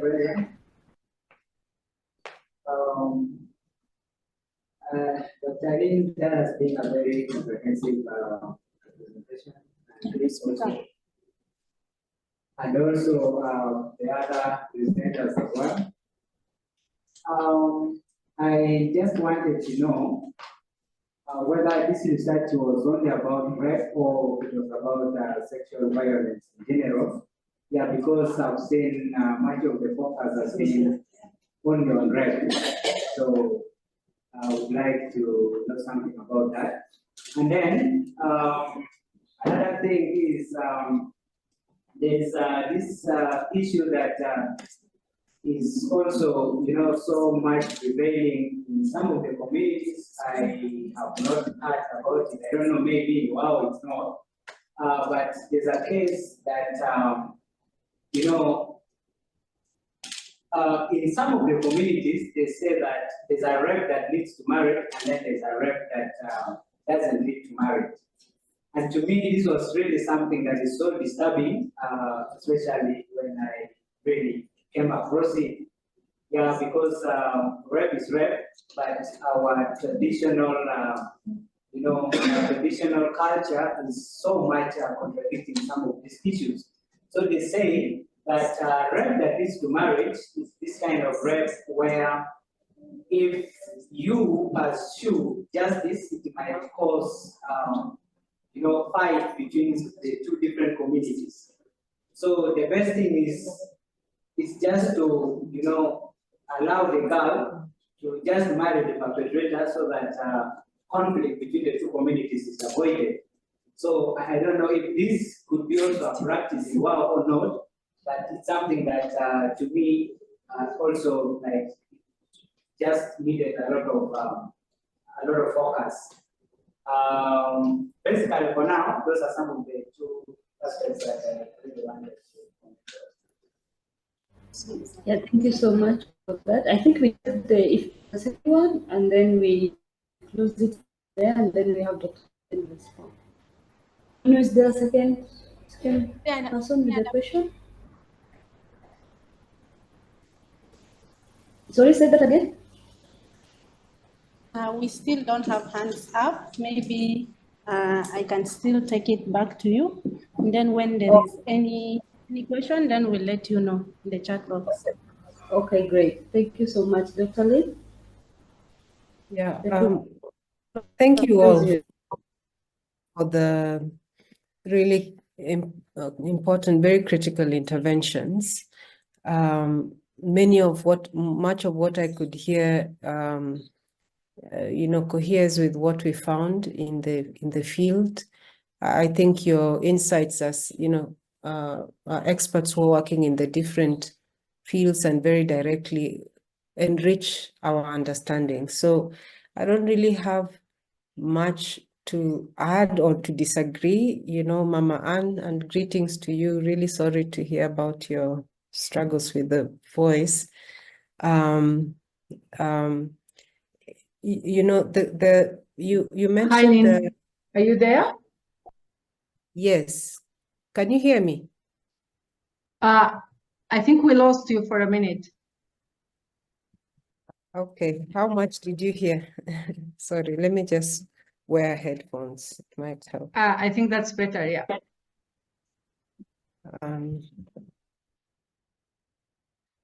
Is it better now? Yeah. Much better, yeah. Yeah. So on on the issue of discrimination, it might not be that is a point Mama Ann raised about that the survivors are not discriminated, but I think the problem is rather it might not be a direct discrimination at the point where they go to receive the service, in the one-stop center or in the hospital. It is that it's receiving the immediate care is just the first step in the pursuit of justice. So if as you go along the way, the tendency to kind of minimize the kind of harm that people see, if you're over 18, then you probably consented or you know your rights and this kind of thing. So I think the problem is really as they go along the justice system, the various ways in which the system determines which claims are legitimate, this proof around virginity, those are tests that are done. If you're a woman who has already had children, then your rape case, the last speaker, Sarah, has spoken very clearly about this. Where do you turn? So discrimination might not happen in direct ways, but in indirect ways, in what people are actually able to claim as justice. I think this should be the broader focus. Zabib,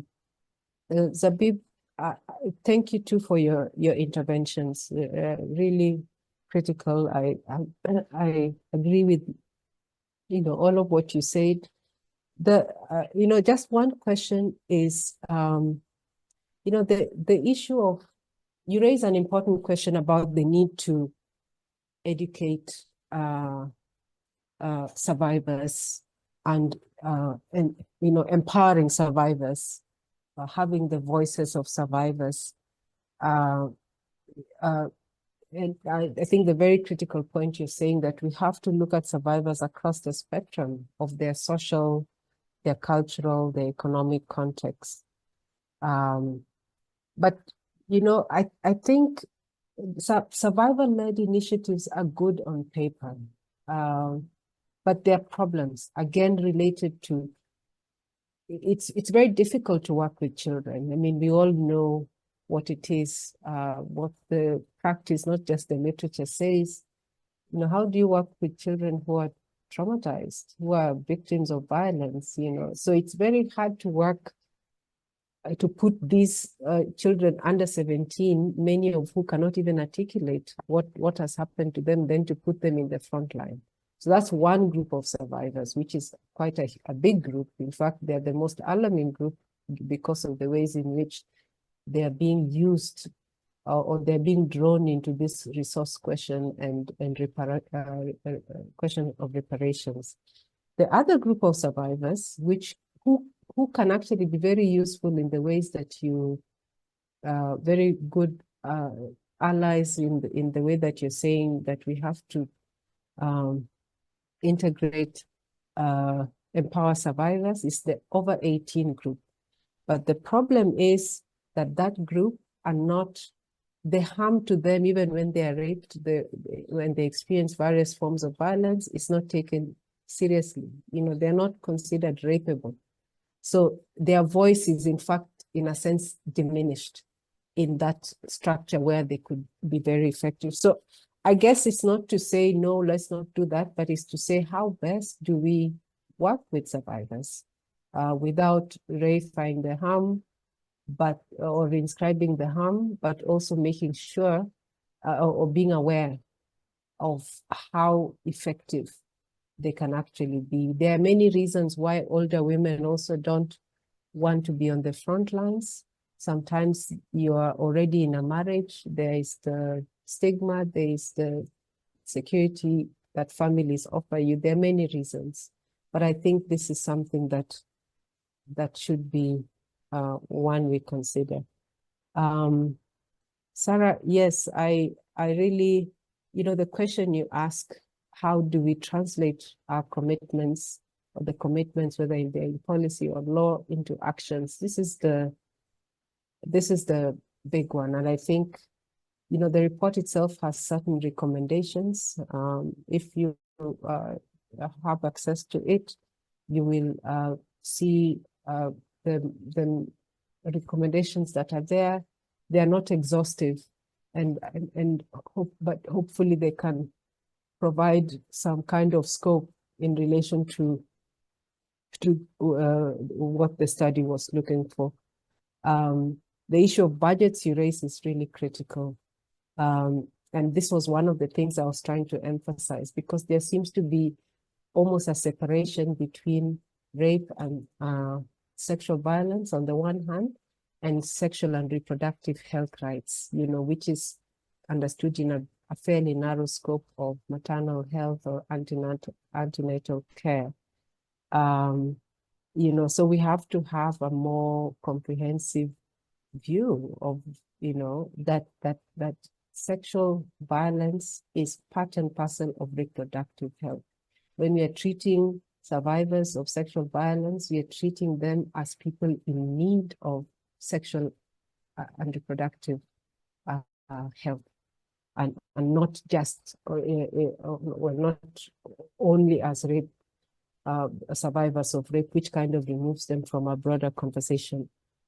And of course, the other things you've talked about, survivors, asking why is it that only young women are reporting and not the older women, and it is precisely for the reasons that you have mentioned. The question that came from the floor, the research is not just, rape is a form of sexual violence. So sexual violence is the big container. Rape is one of them. Other things that constitute sexual violence are things like harassment, sexual harassment. So there's a huge sodomy, different kinds of molestation. There's a huge way in which we understand sexual violence. The reason why, and I could be corrected, Hala and other colleagues at SIHA, it's not that we set out to focus on rape. It just emerges partly because, imagine how the law works. It's already hard enough, even in other contexts, even this context where I am, where, say, the university has a whole policy on gender on sexual harassment, right? But it's very hard to prove these things, even in contexts that are more stable, contexts that are not at war, contexts where, we are talking of more kind of everyday forms of violence. So the law, even policies have difficulty. The more nuanced you describe, this is the paradox, and this is the problem. The more nuanced you make your description of sexual violence, the farther the law seems to move away from it. So we use rape, and I think it's an important feminist decision to use the idea of rape, because it's something that the law understands. It is articulated. There is a whole raft of policies and legislation around rape. It's in terms of how the institutional system works. For example, if you go to the hospital, this kind of tests where they test your virginity tests. I'm not saying that as a positive thing. I think women should be believed when they report rape, but unfortunately, partly because of what is happening with the need for proof, you test it. You can test this virginity. It's very hard to prove or to test sexual harassment. Those are cases that are just more difficult to win. So see it in terms of a pragmatism, but see it also rape in a broader container. We are always talking about sexual violence when we talk about rape. But thank you all for your interventions. I was very inspired by all the women and men and the networks, the institutional networks that are working on the ground dealing with these issues, and I'm very encouraged. Thank you very much again.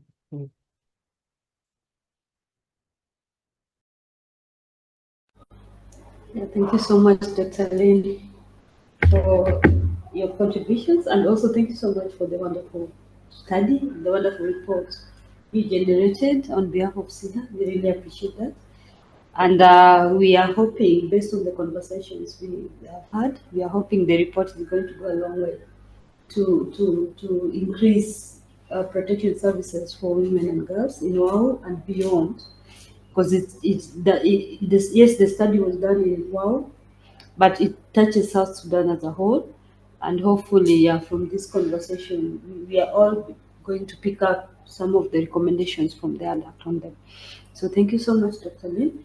So finally, I would like to invite Esther Ikere. Esther is the Undersecretary, National Ministry of Gender, to also share her final remarks and contributions, and perhaps as a representative of the Ministry of Gender as well, to share her takeaways from this, and how perhaps some of this could be used to start the processes, including the policy discussions that the rest of the speakers have talked about. Esther?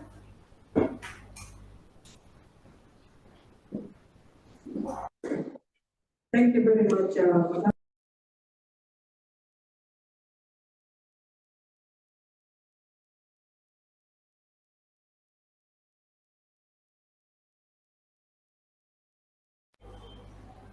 Hello, is it just me or from this side?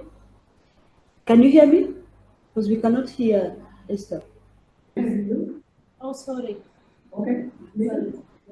Okay, thank you so much, Madam Hannah, for giving me this opportunity as a guest contributor to this discussion on SGBV prevalence in Western Bahrain State, and particularly in Wau Town.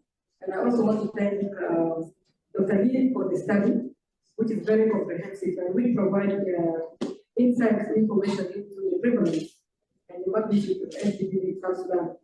I know this study has explored the nature and the implications of violence, and particularly look into issues of girls under 18 and women. And Sorry, Esther, for interrupting. Could you please move closer to the mic, because we can't hear you well from this side. Yeah, the main laptop that you guys are using. Is it clear now? Are you getting me? Yeah, we can hear you. Yeah, we can hear you, but still a bit far, but I think it's okay. Okay. If you are close to your laptop. Thank you. What I want to say is that this study explored the nature and implications of violence, particularly against girls and girls under 18 and women, and has also investigated the issues that are influencing the reporting and the legal pursuit of cases of sexual gender-based violence. But in fact, it also addresses the issue of the gaps in data for women over 18. And I think sexual gender-based violence is one of the key issues affecting women and girls in South Sudan. But also, I would have loved to hear about its effect on men and boys, which has not come out very clearly in this study, because we know sexual violence also affects men and boys. And that's an area where a lot of stigma is, and most of the time, there's no reporting on that in South Sudan. We, as a Ministry of Gender, we encourage such studies in the different parts of South Sudan to magnify and also to know the magnitude of LGBT in the country. Although we have the national prevalence data, but we encourage such studies in different parts of South Sudan so that we're able to manifest the realities on the ground. If I go back to the findings, one of the key findings is about the high reporting rate despite the societal stigma, this shows that there's sustained awareness creation by all GBV actors on the ground. And because of that, many reports are coming to the one-stop center, but also to different sectors. One of the barriers that has actually affected the reporting includes issues of perceived impunity from prevalence, lack of awareness of available services, where most of the time even people are not able to report because they don't know where the services are. And also their cultural beliefs that has stopped people from reporting, but also issues of financial barriers. But now we have seen from this study that people have come to report them because they are looking into the financial gains. And that's another issue that we investigate in depth to show the realities of why people are reporting on the web because of the financial cost that they are trying to get out of that. So reporting GBV is very important because it provides access to services for survivors, but also provides development of comprehensive prevention and response services, and it also supports fundraising for comprehensive programs. And it can also facilitate the advocacy with decision makers and communities to ensure protection of population and access to GBV services. The findings also brought out the issue of low medical capacity in war medical facilities, which may not only be in war, but this may also translate in all other parts of South Sudan. We have issues of few equipment, but also issues of trained personnel in the health centers. And most of the time, we highly rely on donors to finance GBV response. And in that case, most of our hospitals or most of our clinics are less equipped because of their services. And in this case, we may have poor response to GBV services. But also we have issues of inadequate and experience. Sometimes when we go to the lower clinics or to the health centers at the lower, at the rural areas, we find that there are less experienced personnel who are handling GBV services. And automatically we will have poor services offered to GBV services, which is also happening in other parts of South Sudan. The report also brought the issue of poor medical infrastructure, which is not only in Guam, and I think this is also everywhere in South Sudan. And we want to say that because of under-resource, it affects the programs, and lack of financing to health services is one of the key factors that has come out very clearly in most of our interventions. And we therefore call for financing to the health sector to ensure that there are good infrastructure to be able to provide services to GBV survivors. I think the issue of categorization of survivors have come out very clearly, and I think Sarah talked about that. It is not by design that survivors are categorized in the one-stop center, but it may be by default.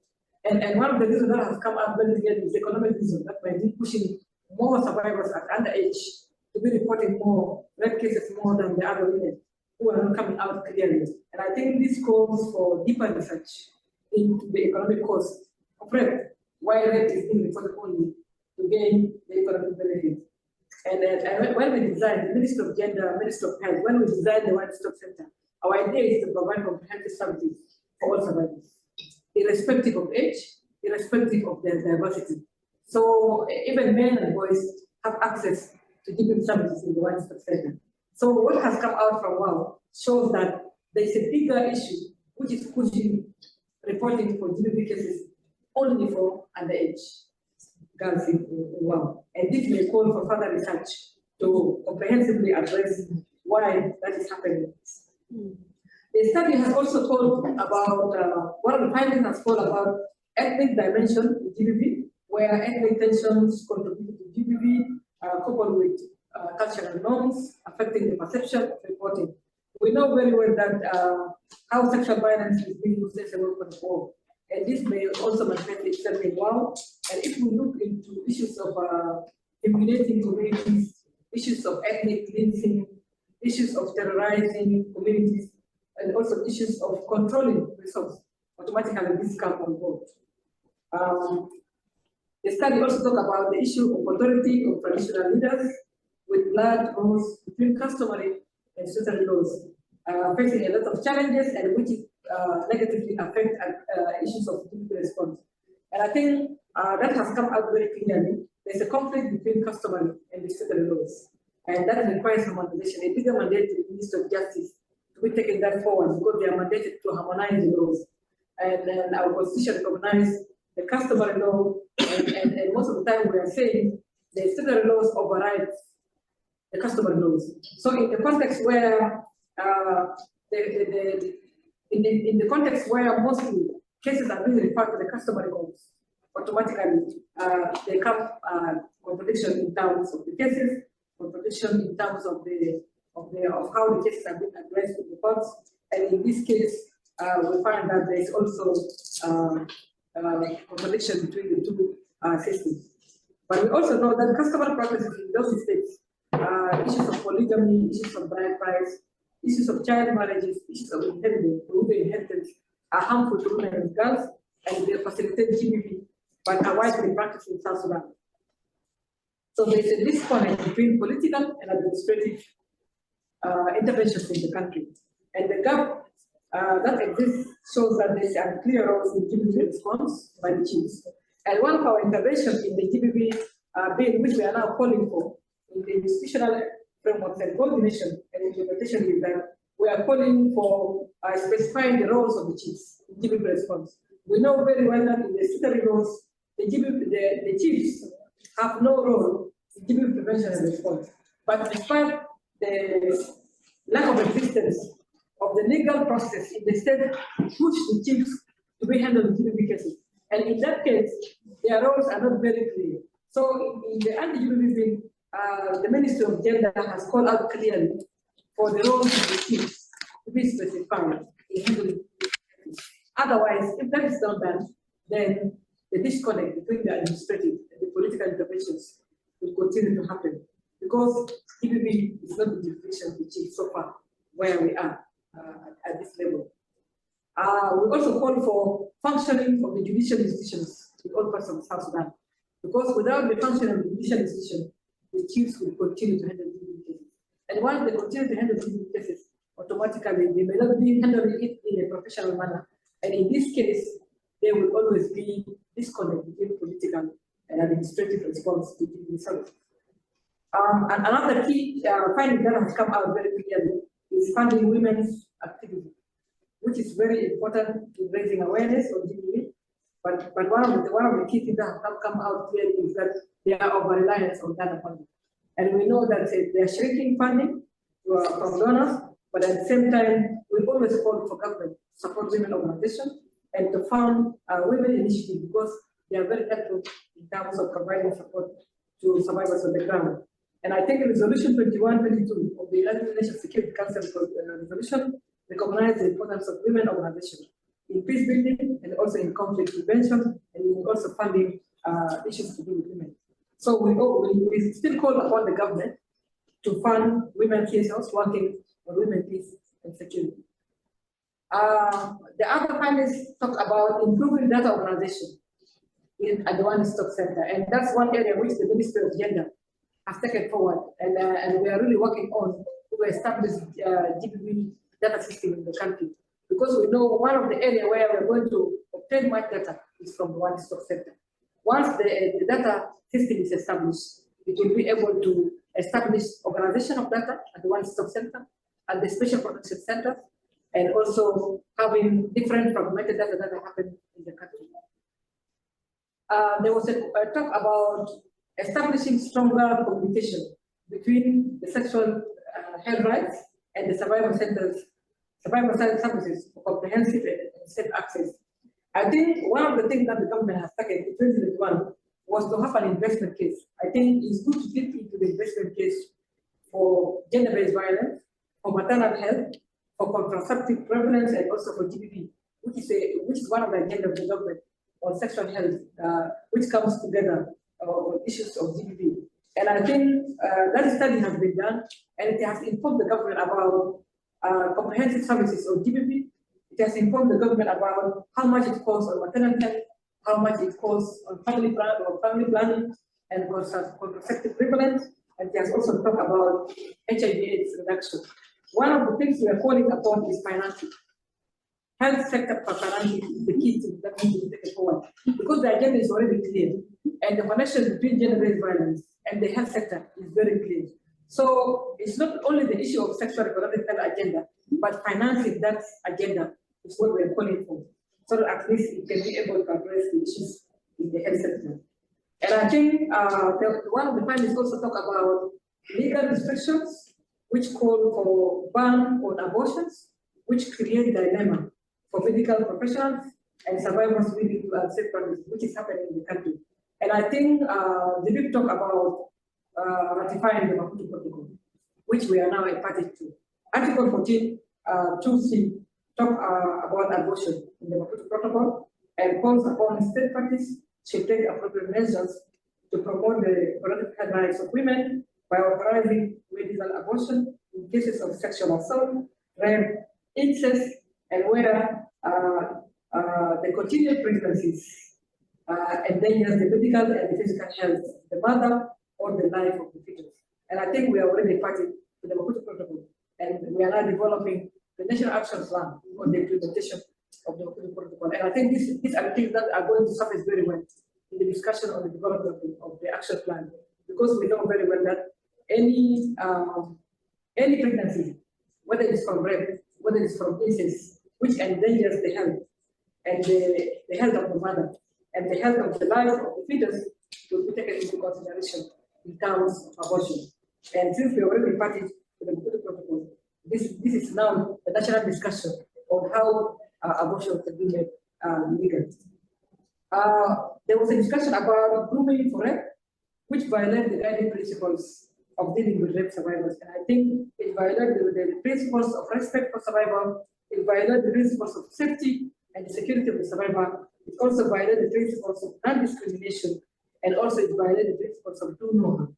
So in such instances, we really call for guiding principles in handling the cases of survival. So one of the things that we really want to see coming out very clearly is that this report has not mentioned anything about sexual violence against men and boys, which we want to see coming out.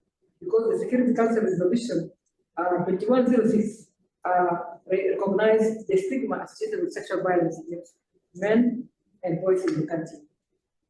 So one of my key recommendations is that we need to build support groups and community level team workers who will be using behavioral communication, behavioral change communication. Because we know very well that behavioral change communication can inspire individuals and communities to demand information on GBV from appropriate services, but also behavioral change communication can lead to policymakers and opinion leaders towards effective approaches on GBV prevention and response in the country. But we also know very well that behavioral change communication programs can focus on teaching for reinforcing new skills and behavior within the communities. And I think the Lima has already talked about the issue of focusing on survivor-centered approaches, which is one of our recommendations to see that survivors are put at the center of the discussion. And I think Dr. Lee talked about looking into special care for working with survivors underage. That needs to be taken into consideration. So with that, as a ministry agenda, we really call upon strengthening the provisions in the SGBV, which are already coming out very clearly in this discussion. And we call for more research on SGBV in the country. Thank you for your attention.